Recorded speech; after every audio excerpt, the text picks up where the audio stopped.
The flight attendant, Victoria, strode through the cabin, her eyes fixed on the passenger in seat 2A.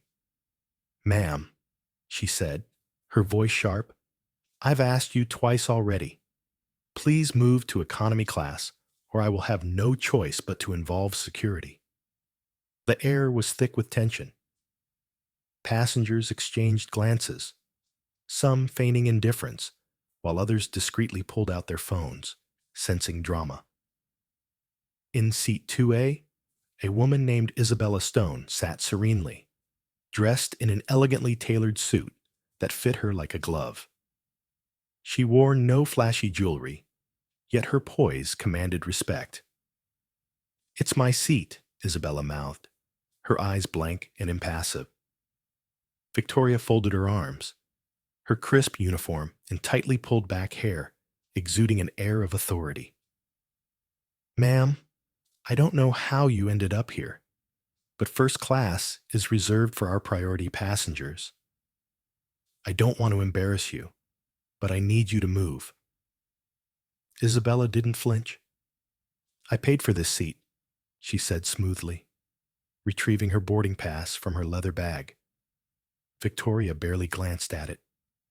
"Ma'am, I don't know how you ended up here, but this section is reserved," Victoria repeated, her tone laced with condescension. An older gentleman in seat 3C, with salt and pepper hair and a navy blazer, leaned forward, his brow furrowed. He wasn't the only one watching. A younger passenger across the aisle had his phone up, recording the exchange. "Loud enough for all to hear," Victoria declared. "I need you to move now, or I will call security the moment we land." Isabella set her boarding pass on the tray table and folded her hands in her lap. "No," she said simply. A ripple of tension moved through the cabin. People shifted uncomfortably, avoiding eye contact. They'd all seen it before. Authority being questioned because of who someone was. Another flight attendant, Clara, hovered nearby, her face uneasy. "Victoria, maybe we should just—" "No, Clara," Victoria interrupted tightly. "This isn't about the ticket." Isabella didn't back down. "Then what's it about?" she asked, reaching into her bag to retrieve a simple black notebook. She opened it to a new page and drew out a pen. "Take notes," she said calmly. Victoria flushed bright red. "Ma'am, I will have you removed from this seat." A voice cut in from behind, cool and steady. "This is preposterous." The man in the navy blazer stood up. "She's sitting in her assigned seat. We've all seen her ticket. Why is this even a conversation?" Victoria turned, clearly frustrated. "Sir, this is an internal matter." "Not anymore," he said. "You're making it a public one." More murmurs filled the cabin. Isabella said nothing, clicking her pen once. Victoria's fingers curled into fists, her knuckles turning white. She wheeled around and strode to the front of the cabin, the tension lingering behind her. Isabella turned to Clara, offering a small, knowing nod before settling back into her seat. She could still feel the eyes on her, the weight of the moment. She knew this wasn't over. Victoria stormed down the aisle, her heels clicking on the polished floor. The tension didn't dissipate. It seeped into the cabin, making everyone hyper-aware of every movement, every breath. A few passengers cast curious glances at Isabella, while others looked away, pretending not to notice. Isabella sat calmly, her face unreadable, her fingers light on the armrest. She was used to being underestimated, to having to prove herself. But tonight was different. Tonight, she wasn't just another passenger. Clara hesitated a few feet away, her posture stiff, her fingers fidgeting at the edge of her uniform. She had something to say, but instead wheeled around and followed Victoria to the galley. Isabella took a deep breath and glanced at her wristwatch. It was going to be a long flight. As the plane cruised through the night sky, the first-class cabin was anything but smooth. Isabella sat back, her fingers resting lightly against the chilled glass of water, her mind elsewhere. Across the aisle, the man in the navy blazer glanced her way again, an unreadable expression on his face. The young man in the hoodie still had his phone out, angling it subtly. At the front of the cabin, Victoria stood near the galley, her back straight, arms crossed. She whispered to another flight attendant, a tall man with a sharp jaw. He nodded along, but his gaze flicked toward Isabella, uncertainty flashing across his face. A sudden jolt rocked the cabin. Minor turbulence. Passengers stiffened, gripping armrests, but Isabella barely blinked. Victoria used the moment to march back down the aisle, stopping beside Isabella's seat. "Ma'am," Victoria said, her voice deliberately calm, but edged with tension. "I need to ask you again. Are you going to move to the back of the plane, or do I need to escalate this?" Isabella didn't budge. "I'm exactly where I belong," she said, her voice steady. The cabin seemed to hold its breath. Victoria's jaw tightened. "Then we have a problem." Isabella tilted her head slightly. "Do we?" Victoria's composure cracked just enough for the mask to slip, revealing a flicker of frustration. She glanced toward the galley as if waiting for backup. When none came, she straightened her shoulders and forced a smile. "I'll handle this another way," she muttered, turning sharply on her heel. Isabella watched her go, knowing the pieces were already moving. Victoria just didn't realize she was playing the wrong game. The intercom crackled on. "Ladies and gentlemen," the captain's voice boomed through it, strained but civil.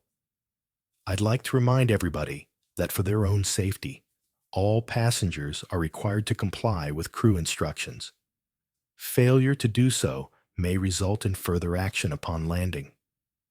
Isabella let herself smile, a tiny smile. Victoria was still attempting to regain authority, but it was too late. A flight attendant emerged from the galley. Not Victoria, but the male crew member she had been whispering to earlier. He approached Isabella's seat, his expression tense. "Ma'am, I just want to confirm this is your assigned seat, correct?" he asked carefully. Isabella reached into her bag, pulled out the boarding pass, and handed it to him without a word. He took it, examined it, and exhaled through his nose. "That's all I needed," he muttered, handing it back. He turned and walked toward the galley without another glance at Victoria. Victoria's head snapped toward him as he approached, her expression tight, eyes flashing with barely concealed anger. The exchange between them was short, but clear. He wasn't interested in backing her up. Isabella let out a quiet breath. Victoria was losing ground, and the plane still had hours left in the air. The tension in the cabin had become a living, breathing thing. No longer just an awkward exchange of words, but a slow-building spectacle that no one could look away from. Isabella straightened the cuff on her jacket, letting her fingers cool against its smooth surface. She wasn't nervous or even angry, just waiting. Patience had proved more often than not to be the finest tool in scenes like this. Victoria stood near the galley, her back to the cabin, talking in furious whispers with another crew member. Her body screamed frustration, her shoulders stiff, hands clenched into tight fists at her sides. She knew whatever control she thought she had was slipping. The male flight attendant, Lucas, positioned himself near the beverage cart, deliberately avoiding further confrontation. Clara hovered nearby, her lips pressed into a thin line, her fingers tightening nervously on the edge of the drink tray she carried. She looked like she wanted to say something but didn't. Victoria turned back toward the cabin, her forced smile gone, her carefully measured professionalism cracked, leaving behind something sharper, meaner. She stepped forward, her eyes locking onto Isabella's seat, her next move already decided. "Ma'am," she said loudly, "since you've refused to comply with crew instructions, we'll be addressing the situation upon landing." A low murmur rippled through the surrounding seats. Isabella tilted her head slightly. "Which instructions exactly?" she asked calmly. Victoria's lips parted, but for a moment, she didn't have an answer. The silence stretched just long enough to be damning. Then she straightened, trying to recover. "You've disrupted the service and refused to cooperate when asked to move." Isabella didn't argue. Instead, she reached for her bag, pulled out her phone, and placed it face up on the tray table, the screen glowing, the camera already recording. "If there's a problem," she said, her tone as calm as ever, "I'd like to document exactly how it's being handled." Victoria's face paled. The man in the navy blazer let out a quiet, approving hum. The young man across the aisle lifted his phone higher, now openly recording. Several other passengers shifted in their seats, their curiosity outweighing their discomfort. Victoria's composure wavered for half a second before she straightened her shoulders again. "You're free to record, ma'am, but this doesn't change the fact that you're causing a disruption." Isabella's gaze didn't waver. "Sitting in my assigned seat is a disruption?" she asked calmly. A new voice entered the conversation. "I'd like to know the answer to that, too." It was the captain. The quiet murmur of the cabin stilled instantly. Isabella turned her head, catching sight of the man who had just stepped into the aisle. He was tall, his uniform crisp, his expression unreadable. His presence alone shifted the balance of power. Victoria's mouth opened, but no words came out. The captain's gaze flicked between her and Isabella before he spoke again. "I was informed there was a situation. What's the issue here?" Victoria swallowed, clearly struggling to find her footing. "This passenger, she's been refusing to comply with instructions." The captain turned to Isabella, his tone professional, but with an underlying patience. "Ma'am, is that true?" Isabella didn't flinch when he looked at her. "No, Captain. I was seated here and have stayed seated. I have done nothing that is not standard and expected of a passenger. The only issue has been my treatment while doing so." The captain took a deep breath, then looked to Victoria. "Was her boarding pass checked?" "Yes," Lucas said, before Victoria could answer, his voice firm. "I checked it myself. It's valid." Victoria flashed him a glance, but it was too late. The captain raised an eyebrow, then said, "Then that is all." He aimed a pointed glare at Victoria. "You've made a mistake, and I'll be addressing it." Silence fell. Without another word, the captain turned to Isabella, giving her a small nod. "My apologies for the inconvenience, ma'am. Enjoy the rest of your flight." Isabella inclined her head slightly in return. "Thank you, Captain." With that, he turned and walked back toward the cockpit. Victoria remained frozen in place, her face burning with humiliation. The other passengers started to murmur again, except this time, it wasn't about Isabella. It was about Victoria. Isabella reached for her phone calmly, stopped the recording, and set it back in her bag. She wasn't done yet. Victoria stood motionless, her face stiff with the humiliation she couldn't hide. The eyes of the cabin were no longer on Isabella. They were on Victoria. The shift was delicate, undeniable. Whatever control Victoria imagined she had was gone. Clara, who had been lingering in the galley doorway, took one careful step forward, her face shifting uncertainly between discomfort and silent relief. It was plain she had been waiting for someone else to intervene and did not now intend to make a fuss with the captain's decision. Victoria whipped toward Lucas, her voice low and tight. "You really just threw me under the bus like that." Lucas's jaw clenched. "I told the truth," he said quietly. Victoria exhaled sharply, her hands clenching at her sides. She turned toward the galley, muttering something under her breath, and disappeared behind the curtain without another word. Clara hesitated before stepping toward Isabella's seat, her posture stiff. "Ma'am," she said softly, I'm sorry about all of this." Isabella met her gaze. There was uncertainty in the young woman's eyes, but also something else. Guilt. "You spoke up when it mattered," Isabella said calmly. "That's more than most do." Clara swallowed hard, nodded, then quickly made her way back toward her duties. The hum of the cabin slowly returned to normal, the weight of what had just happened lingering a little longer in the air. Isabella exhaled quietly, glancing out the window. She knew this was far from over. Victoria did not come back to the cabin for quite some time. When she did, her face was a mask, neutral and unreadable. But her actions were clipped, her body language stiff. She avoided looking in Isabella's direction altogether. The passengers were settled, yet the air held a different sort of energy. Conversations were much quieter, the movements more constrained, as nobody wanted to provoke a reaction in any way. But Isabella knew it.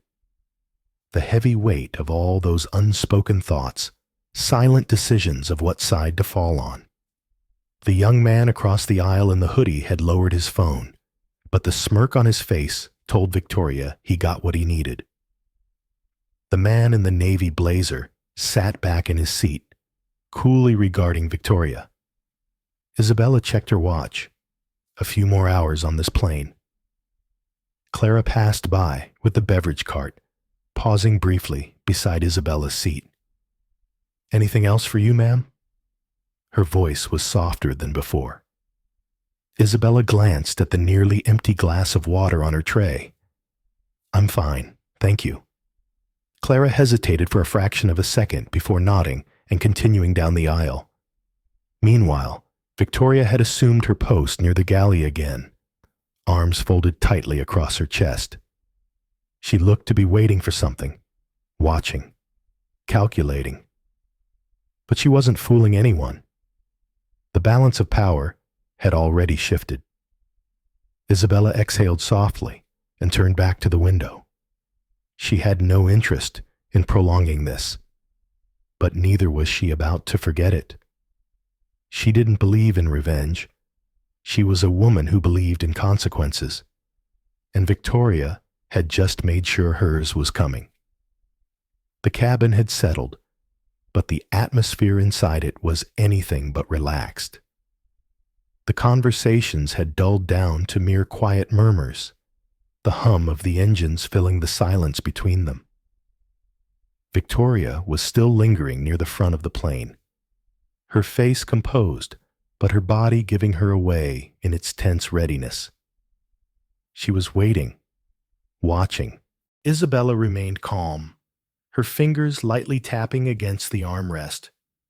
She wasn't impatient, but aware of how these situations played out, aware that people like Victoria never truly backed down. They just waited for another opportunity. Clara moved down the aisle again, stopping briefly near Isabella. We'll be collecting trash soon, she said quietly. Her voice meant only for Isabella, just a heads up. Isabella nodded. It wasn't what Clara wanted to say, but it was something, a subtle acknowledgement of the situation. A few rows back, the young man in the hoodie checked his phone, scrolling through whatever footage he had captured earlier. The man in the navy blazer hadn't moved much, but his gaze followed Victoria whenever she passed. He wasn't done paying attention. The intercom clicked on. "Ladies and gentlemen," the captain's voice came through, steady and controlled. "We will start our descent in a few moments. Please fasten your seatbelts and make sure all personal belongings are secured." The change was instantaneous. Passengers straightened, collecting their belongings, getting ready for landing. But beneath it all was the undercurrent of tension. Victoria didn't say a word. She didn't need to. Isabella simply clicked her seatbelt into place and looked forward. She had waited long enough. The real fallout was about to begin. The plane dipped slightly as it began its descent, the lights in the cabin dimming just enough to signal the end of the flight. The air felt heavier now, thick with anticipation. Passengers adjusted their belongings, clicking seatbelts into place. But the real focus wasn't on landing. It was on what would happen once they did. Victoria hadn't spoken again. She stood near the galley, back rigid, her gaze locked on some distant point, as if willing herself to disappear. But avoidance wouldn't save her. Isabella smoothed her jacket, the action deliberate, slow. Across the aisle, the man in the navy blazer shifted forward. He didn't say a word. He didn't have to. The nod he gave her said it all. The instant the plane stopped, the intercom crackled on again. "Ladies and gentlemen, please keep your seatbelts fastened while we approach the gate. There is going to be a slight delay because airport personnel will be boarding the aircraft." A murmur swept through the rows. Passengers looked at each other, confusion dancing in their eyes. A delay. Isabella didn't bat an eyelid. She knew why already. On entering the plane, 2 uniformed officers stepped in, their faces unreadable. It was unmistakable. Victoria's breath hitched, her hands gripping the edge of the galley counter. It was time. The cabin was silent. Nobody moved. Nobody spoke. It was one of those moments when the weight of what was to come pressed on them like a held breath. The 2 uniformed officers stood right at the front of the plane, their faces unreadable. Victoria's grip on the galley counter tightened, her knuckles turning white. This wasn't how she thought it would go. She had expected control, expected obedience. But now the balance had shifted completely, and she was standing on the wrong side of it. The captain stepped out of the cockpit, his face calm but firm. He looked straight at Victoria. "Miss Brooks, you need to come with us." A sharp inhale. Victoria's mouth opened, but no words came. The young man in the hoodie raised his phone slightly, the quiet click of a recording starting again. Other passengers sat frozen, watching, waiting. Victoria swallowed. This is ridiculous," she muttered barely above a whisper. "Ma'am," one of the officers cut in, his voice steady but final. "Please, don't make this harder than it has to be." Isabella sat motionless, staring straight at Victoria. She did not say anything. She didn't need to. Victoria hesitated a moment more, then finally stepped away from the galley, her movements slow, almost reluctant, as if her body refused to accept what her mind already knew. She followed the officers down the aisle, her head high, but her eyes flickering toward Isabella, toward the other passengers, toward the recording phones, that would make sure this moment didn't disappear. As she passed Isabella's seat, she stopped for just a second, just long enough to look her in the eye. Isabella held her gaze. Victoria exhaled sharply, something bitter flashing across her face before turning and continuing to walk. The instant the cabin door opened and Victoria stepped off the plane, it was as if a cord had snapped. The tension broke, releasing all at once. A low murmur swept through the cabin. A few passengers exchanged glances. Others reached for their phones, already typing. Clara exhaled shakily, reaching out for the drink cart for balance. She looked over at Isabella. Her eyes swirled with something between relief and guilt. The man in the navy blazer leaned back in his seat, shaking his head slightly. "Well," he muttered under his breath. That was something. Isabella finally let out a slow breath. Then, a single clap came from somewhere near the back of the cabin. A hesitant, unsure sound. Then another, and another, before Isabella could wrap her brain around it. Other passengers were applauding. Not all, not loud, but enough to make it clear that they got it, that she was not alone. Clara wiped at her eye quickly, like she didn't want anyone to see. Isabella didn't smile. She didn't react. She just reached for her bag, adjusted the strap over her shoulder, and stood. As she walked down the aisle, she felt it. Not just the eyes on her, not just the murmur, but something else shifting, something changing. As she stepped off the plane, she glanced back just once. And for the first time all night, Victoria wasn't looking at her. She was looking at the ground.